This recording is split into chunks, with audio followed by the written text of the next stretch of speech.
तो I am the फेटेड villain के chapter number 345 की स्टार्टिंग में हमें उन कल्टीवेटर्स के एंसेस्टर को दिखाया जाता है जो कि वहां पर पोस्ट्री को लेने के लिए आए होते हैं। वहीं पे एंसेस्टर वर्ल्ड को देखते हुए कह रहा होता है कि इस गॉड्स रूइन की व्हाइट मिस्ट ने एक्चुअली मेरी डिवाइन सेंस को भी ब्लॉक कर दिया है, जिसके साथ ही वो वहां पर गॉड्स रूइन के मालिक और उस मिस्टीरियस वुमेन और अपोस्ट्री के बारे में सोचने लगा। वहीं पर उसके साथ के बाकी कल्टीवेटर्स कुंज यूनिवर्स के कल्टीवेटर्स की सोल सर्च करने लगते हैं और अपने एंसेस्टर को बताने लगते हैं कि इन लोगों को भी इस सब चीज के बारे में ज्यादा कुछ नहीं पता है, यहाँ तक कि हम लोगों को उनके एग्जैक्ट कल्टीवेशन लेवल के बारे में भी नहीं पता चला। तो दूसरा कल्टीवेटर कहता है कि ये लोग तो यहाँ पर एंड्स की तरह हैं, लेकिन फिर भी यहाँ पे हमारे 4 साथी मारे गए हैं, तो इसका मतलब यहाँ पर कम से कम एक रेमिनेंट इमोर्टल रेल्म का तो बंदा होगा ही। जिस पर उनका एंसेस्टर उनसे कहने लगता है कि तुम दोनों के पास में यूनिक लिनरेज है और एक साथ मिलकर के तुम लोग एक रेमिनेंट इमोर्टल के साथ में भी कम्पीट कर सकते हो, तो इसलिए जाओ और जाकर के गॉड्स रूइन के लॉर्ड की स्ट्रेंथ को चेक करके आओ और जाकर के देखो क्या वो मेरे साथ भिड़ने के लायक भी है। जिस पर वो दोनों कल्टीवेटर्स तो अपने ट्रू एंसेस्टर की इस बात के ऊपर एग्री कर जाते हैं और एक बड़ा सा बहाना बना करके गॉड्स रूइन के ऊपर हमला करने के लिए आगे बढ़ने लगते हैं। लेकिन तभी अचानक पर्पल कलर के पत्ते उस भालू को पूरी तरीके से कवर करने लगते हैं, जिसके अगले पल ही उन दोनों का कंबाइन अटैक एक झटके में ही डिस्ट्रॉय हो जाता है और तभी एक पर्पल कलर का बड़ा सा स्पिरिचुअल हैंड उन लोगों के करीब आने लगता है और उन लोगों पर एक उल्टा हाथ मारते हुए उन लोगों को उनकी सील के साथ में दूर फेंक देता है, जिस वजह से न सिर्फ उन लोगों की वो सील टूटती है बल्कि वो दोनों लोग भी काफी ज्यादा जख्मी हो जाते हैं और कहने लगते हैं कि अरे नहीं, गॉड्स रूइन का मालिक तो सच में काफी ज्यादा शक्तिशाली है। तो उन लोगों का ट्रू एंसेस्टर कहता है कि ये गॉड्स रूइन का मालिक नहीं बल्कि वो मिस्टीरियस वुमेन है। जिसमें वो दोनों एल्डर्स तो और भी ज्यादा हैरान होते कहते हैं कि क्या उन लोगों के पास में दो रेमिनेंट इमोर्टल की पावर है। तो उन लोगों का एंसेस्टर कहता है कि हाँ, इसका मतलब मुझे अब इस चीज को काफी ज्यादा सीरियस लेना होगा। इतना कहते ही उन लोगों का वो ट्रू एंसेस्टर अपने पास से एक इमोर्टल आर्टिफैक्ट को बाहर निकालता है, जो देखो उनके बाकी के साथी कहने लगते हैं कि एंसेस्टर अगर आप ऐसा करेंगे तो इससे एक्सीडेंटली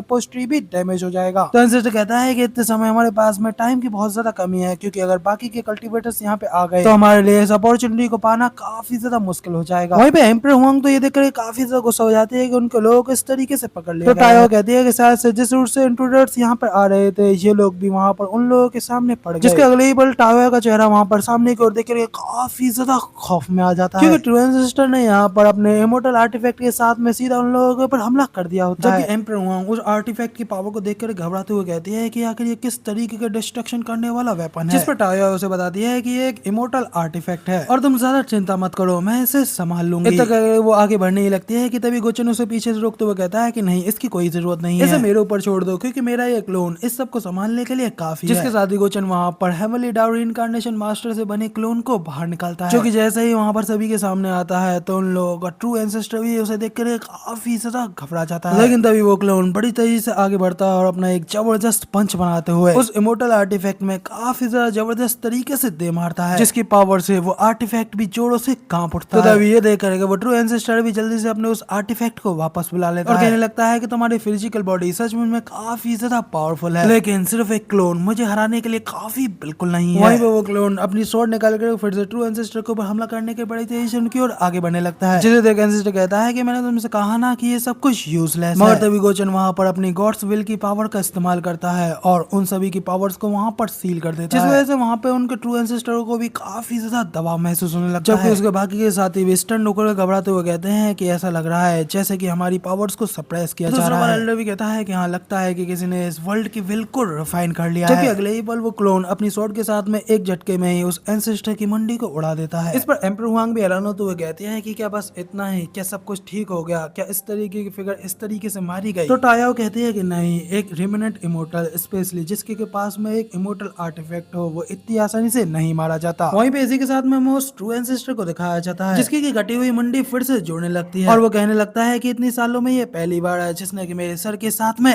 ऐसा किया है, और वो भी सिर्फ एक क्लोन ने। क्या सच में? लगता है कि मैंने यहाँ पर तुम्हें कुछ ज्यादा ही अंडर एस्टिमेट कर दिया। तो क्या हुआ, तुमने यहाँ पर इस वर्ल्ड की विल को भी रिफाइन कर लिया है। जिसके साथ ही वो ट्रू इमोर्टल फिर से अपने उस आर्टिफैक्ट को फुल पावर के साथ में चार्ज करने लगता है। इसके साथ ही वो उस आर्टिफैक्ट की लस्ट्रक्स एक्सट्रीम इनहेलेशन के साथ में उस रीइंकार्नेशन मास्टर के क्लोन के ऊपर हमला कर देता है। तब इस आर्टिफैक्ट के अंदर से निकली भयानक बीम रीइंकार्नेशन मास्टर के क्लोन के पीछे पड़ जाती है, जिससे बचने के लिए वो क्लोन भी अपनी फुल स्पीड के साथ मुझसे काफी दूर भागने लगता है। तो देख वो ट्रू एंसेस्टर कहता है कि तुम भले ही हमारी पावर्स को यहाँ पर रिस्ट्रेन कर दो, लेकिन आखिर इस इमोर्टल आर्टिफैक्ट की पावर को कैसे रोक पाओगे। अब आओ और इससे टकरा करके राख में बदल जाओ। वहीं पर उस हमले से थोड़ी सी दूरी बना करके रीइंकार्नेशन मास्टर का वो क्लोन अचानक से रुक जाता है, जिसके अगले ही पल वहाँ पर एक लाल कलर के मिस्ट का ऑरा धधक पड़ता है, जो कि एक झटके में उस आर्टिफैक्ट के हमले को पूरी तरीके से अपने अंदर निकाल लेती है। तो देख करके वो ट्रू एंसेस्टर भी काफी ज्यादा घबराते हुए कहता है कि इस इटर्नल ऑरा ने तो बस हमले को भी दबा दिया, आखिर एक इस तरीके की चीज यहाँ पर अपीयर कैसे हो सकती है। दूसरी ओर हमें उन सभी बैटल शिप्स को दिखाया जाता है जिसके ऊपर कल्टिवेटर्स दर्द के मारे चिल्ला रहे होते हैं और अपने एंसेस्टर को आवाज लगाते हुए कह रहे होते हैं कि ट्रू एंसेस्टर प्लीज हम लोगों को बचा लीजिए। जबकि उसके राइट साइड वाला एल्डर कहता है कि एंसेस्टर कुछ ना कुछ तो यहाँ पर, तो लेफ्ट वाला एल्डर कहता है कि ऐसा लगता है कि इस गॉड्स रूइन का लॉर्ड यहाँ पर हम सभी लोगों को एक ग्रेट एलेक्सर के लिए रिफाइन करना चाहता है। इसने यहाँ पर हम सभी लोगों को बुलाने के लिए इस अपोज ट्री को एक चारे की तरह रखा, जबकि यहाँ पर ये पूरी रिल्म इसकी जीती जागती फर्नेस है। इस इटर्नल ऑरा को हर तरफ फैला दिया ताकि जो सब लोग यहाँ पर इस ऑरे को देख कर आए वो यहाँ पर एक साथ ही रिफाइन कर दिए जाएं। वहीं पे ये सब कुछ देख ट्रू एंसेस्टर भी हैरानगी में कहता है कि क्या lord of the gods ruin ancient reincarnate supreme being है या फिर इटर्नल ओवरकास्ट रिल्म का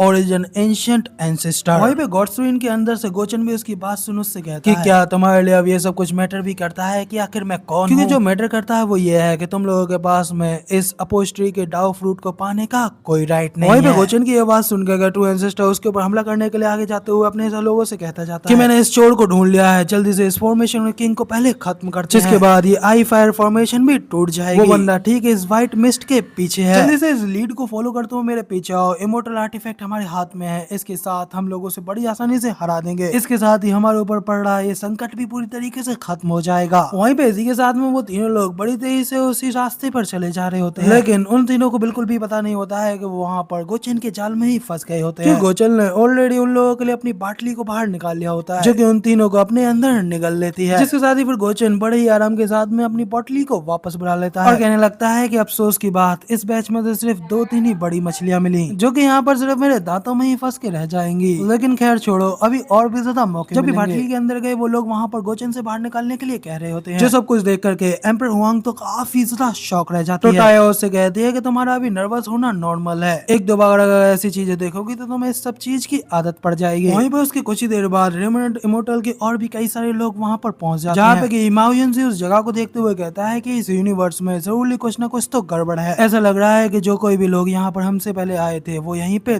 दफन हो गए। वहीं पे एक और कल्टिवेटर अपने सामने की उन टूटी फूटी बैटल शिप्स को देख करके कहने लगता है कि यहाँ तक यहाँ पर तो इमोर्टल आर्टिफैक्ट की लिनरेज भी ऐसा लगता है कि इस जगह पर ऑलरेडी एक जंग हो चुकी है। वहीं पे गॉड्स रूइन के अंदर से गोचन उन लोगों को देख करके समझ जाता है कि इस बार के आए लोग बहुत ही ज्यादा सतर्क हैं, वो इतनी आसानी से यहाँ पर नहीं आएंगे, लेकिन खैर लालच ने तो ऑलरेडी इन लोगों के ऊपर कब्जा कर लिया है, मुझे तो बस इन लोगों की ओर अपना हाथ बढ़ाना है। इतना कहते ही गोचन वहाँ पर उस एराडाउ फ्रूट के ऑरे को उन लोगों की चारों ओर फैला देता है, जिसे फील कर माओयुनजी भी कहता है कि ये ऑरा ये तो इमोर्टलिटी के रास्ते का है, मैंने सही कहा ना, लेकिन पता नहीं क्यों मुझे ये सारी जगह और भी ज्यादा एक ट्रैप की तरह लग रही है। उसके साइड वाला कल्टिवेटर भी कहता है कि हाँ मुझे भी बिल्कुल ऐसा ही फील हो रहा है, लेकिन इमोर्टल बनने की अपॉर्चुनिटी ठीक हम लोगों की आंखों के सामने वहीं पे इतना कहने के साथ ही वहाँ पर रीइंकार्नेशन मास्टर का वो क्लोन भी उन लोगों के सामने आ जाता है कि तुम सभी लोग क्या यहाँ पर मरना चाहते हो, जल्दी से यहाँ से भाग जाओ वरना तुम इसके बाद की कॉन्सिक्वेंसेस को झेल नहीं पाओगे। वहीं पे बाकी के सभी लोग भी उस क्लोन को देख करके कहने लगते हैं कि क्या एक क्लोन, क्या यहाँ पर उन सभी लोगों को इस क्लोन ने मारा है। तो तभी एक दूसरा कल्टिवेटर भी उन लोगों से कहने लगता है कि सभी लोग लगता है कि यहाँ पर अपनी ट्रू फॉर्म को दिखाने की हिम्मत नहीं करता है, भले इस क्लोन की ताकत काफी ज्यादा है लेकिन फिर भी है तो ये रेमनेंट इमोर्टल पे ही। जिस पर माओयुनजी भी कहता है कि हाँ तुम बिल्कुल सही कह रहे हो, पहले तो मुझे लग रहा था कि ये पूरा का पूरा रेस्पिरेंस यूनिवर्स ही एक बड़ा सा ट्रैप है, लेकिन अब सोचने पर लग रहा है कि अपर रेलम में ऐसा कोई ट्रैप ही नहीं है जो कि यहाँ पर हम जैसे पीक लेवल्स के मास्टर को सोलो करने के लिए काफी हो। इसके साथ ही वो गोचन की फैमिली को भी याद करते हुए कहने लगता है कि यहाँ तक कि अगर अपर रेलम की वो इमोर्टल फैमिली भी यहाँ पर आ जाए तो वो भी यहाँ पर हम जैसे पावरफुल मास्टर्स की इतनी बड़ी फोर्स को काबू में नहीं कर पाएगी। लेफ्ट हैंड वाला कल्टिवेटर भी कहने लगता है